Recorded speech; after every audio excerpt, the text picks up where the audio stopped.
Hello everyone, I'm Billy of SpeedForce Productions, and welcome to another SpeedForce Reviews. And since it's the end of the year, I figured I'd review a game. And as I promised last time, I'll be reviewing one last game before I review games from my childhood. And so, I have picked out the game, and if you watched the previous review and you got to the end, if so, congrats, seeing as it was a long review. You know what review it is, but for those who don't know, we'll get right into it. So, what are my thoughts on this game? Let's find out. This is my review on Rush, a Disney Pixar Adventure. Now, before I get into the game, I just want to take a moment to say that I love Pixar movies. They are my favorite movies to watch. My most highly anticipated movies of each year are always Pixar movies. And next year, I'm treated to 2 Pixar movies, Coco and Incredibles 2. Now, I bet some of you are probably thinking, wait, didn't Coco come out already in November? Well, in the US it did. Here in the UK, it's not coming out until January, and that really made me mad when I found out that, seeing as I was really interested into watching the movie. But as soon as it comes out, I am going to watch it, so I won't feel left out. I've never given up on Pixar, seeing as I really trust them in making good movies. I've never hated a single one of their movies. Yes, even the Cars movies. Especially Cars 2 and Cars 3. Come at me, bro.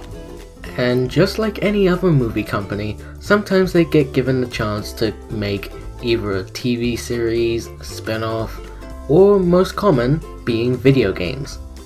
And Pixar are no exception, as they've made a handful of games, mostly on the Toy Story and Cars franchises. I've played most of the games, and some were good, but some are just meh. Then in 2012, they released a new Pixar game for the Xbox 360 Kinect titled Rush, a Disney Pixar Adventure, which got either decent or mixed reviews when it first came out.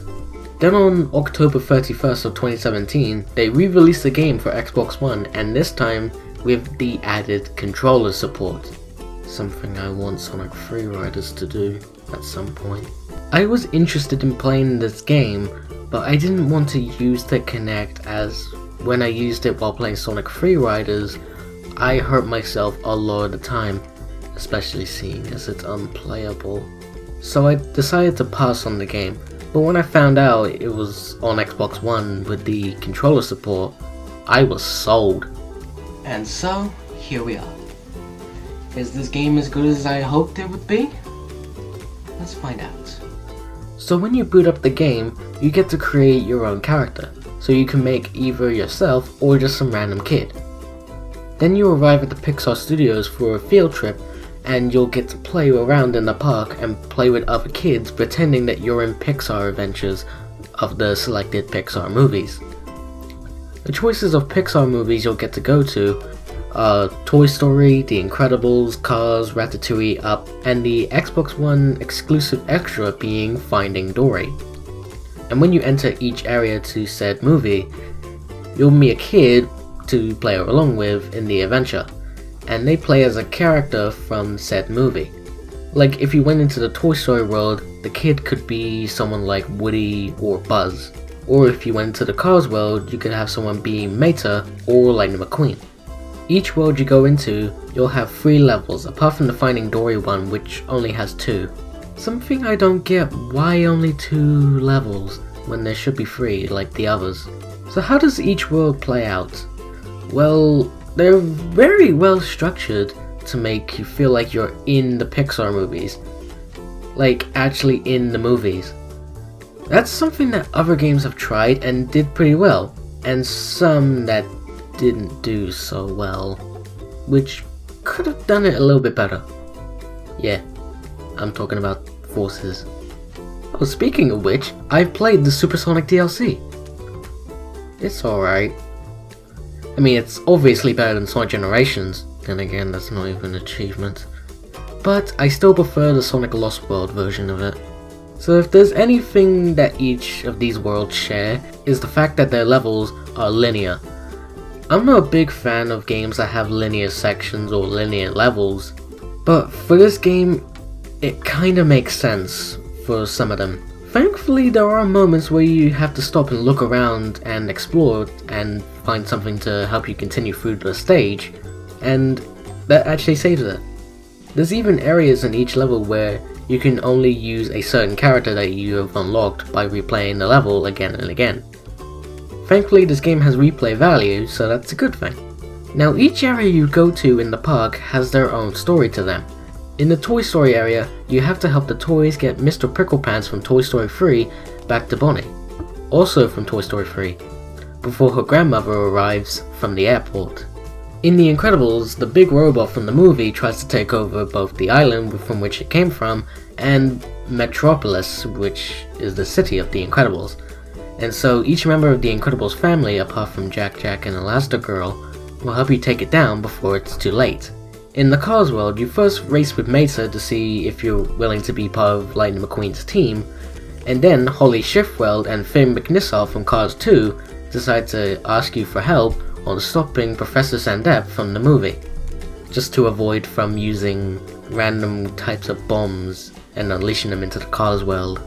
Ratatouille has you helping out the rats save Cousteau's restaurant from Skinner, hoping that Anton Ego will give it a bad review, making the restaurant close down because of the rats working in the kitchen. In Up, you have to help Carl, Russell, and Doug save Kevin and her babies from Charles Muntz, who is apparently still alive. I don't get how, but okay. And you've also got to save Carl's house along the way. And the Finding Dory one, well, I guess you could say the story is that Dory wants to go to a certain location and gets the help of either Nemo or Squirt on their way. I can't even tell what the actual story is for Finding Dory's area, but I believe that's probably what it's gonna be. After you complete the main bits of each story at the park, you're friends with everyone there, and you can also go back to any story you want and try to 100% the game if you want to. I haven't 100% the game yet. I actually hope I get something from it this time. As I mentioned before, this game does have replay value, seeing as there's stuff to unlock and some extra missions to do, or extra characters to tag along the adventure. There's also these little rings that have a character inside, and if you collect them all, you actually get to play as that character in that level you are in. And the same thing can be said for the other levels, so you just need to find all of them and you'll be able to get them. As of now, I've only done it for the first level in the Toy Story area, where I've actually managed to unlock Buzz Lightyear. That was pretty cool, seeing as Buzz is my favorite character from the Toy Story movies. The only worlds that play differently to each other is the Cars and the Finding Dory ones. Cars treats it like a racing game, and that really fits seeing as the Cars movies have racing scenes in them. And Finding Dory, well, you're underwater as a fish after all, so of course it's gonna play differently. Other than that, the Toy Story, Incredibles, Ratatouille, and Up ones are played pretty much the same, and tries to make it different, which is close to working. But you will notice really quickly.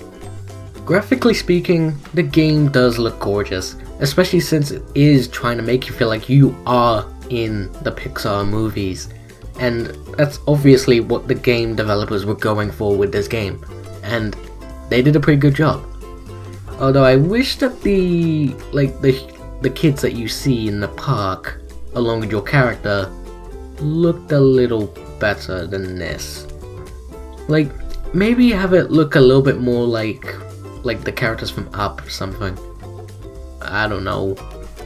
The game controls very well, although sometimes the controls can be a bit delayed at some points, or whatever action you're taking.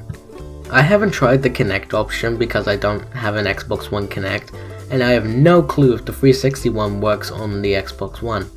Probably not. Then again, I don't even like the motion controls of the Xbox, especially from when I played this game. But I believe there are some people who do enjoy the Kinect option, so if you do have good space and you have a Kinect, then go ahead, give it a go. but for me, I'm sticking with a controller. Thank you very much. If you forget how to do a certain action in the game, there are hints that give you tips on what you could do in the game and how to perform them. Although sometimes they tell you stuff that you already know. Okay, I know how to move, you don't have to keep telling me. The music is pretty good. The music recaptures the feel of it being in a Pixar movie, like you're part of the adventure. Although there are parts of each track that are quite forgettable, but it is still pretty good to listen to. I even like the jingle you hear at the main lobby. It's really satisfying. Overall, Rush is a pretty good game. As I mentioned before, it really makes you feel like you're part of a Pixar movie. Something that I've wanted for years, and now I've had the chance. I don't think of it as my favorite Pixar game I've played, but it is pretty close to being my favorite. Maybe 4th or 3rd favorite Pixar game in my opinion. I'd say this is a must-have for anyone who loves the Pixar movies and want to feel like they're in the movies themselves. I also recommend that you have an Xbox One with the Xbox One copy of it, so then you can just play it with a controller instead of the Kinect. Check it out whenever you can. Thank you guys for watching my review on Rush, a Disney Pixar Adventure. And now, starting in 2018, I will be reviewing games from my childhood.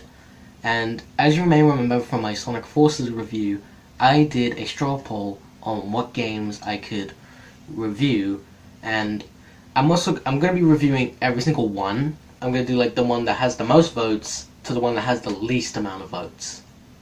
And in the straw poll, there was like 12 votes in total, and in 4th place, with only 1 vote, was the Toy Story 2 video game.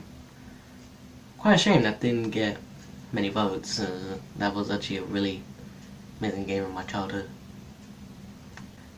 And in 3rd and 2nd place with 2 votes, which is actually quite interesting, actually, seeing I didn't actually expect that, to be honest, was both Cars the video game and the 2000 Spider-Man game, which was released on the original PlayStation, the Nintendo 64, the PC, and the Sega Dreamcast. So yeah, that was actually interesting seeing those games get a tie. I thought Spider-Man would get more votes than Cars. And in 1st place, with 7 votes, wow, that's a lot for one game, was The Simpsons Hit and Run. So, join me next time for SpeedForce reviews, where I'll be reviewing The Simpsons Hit and Run. Here come the memories. Well, that is it for this video, guys. I thank you all for watching. Hope you all have a Merry Christmas, have a Happy New Year. And this is Billy of SpeedForce Productions, signing off of 2017. See you guys in 2018.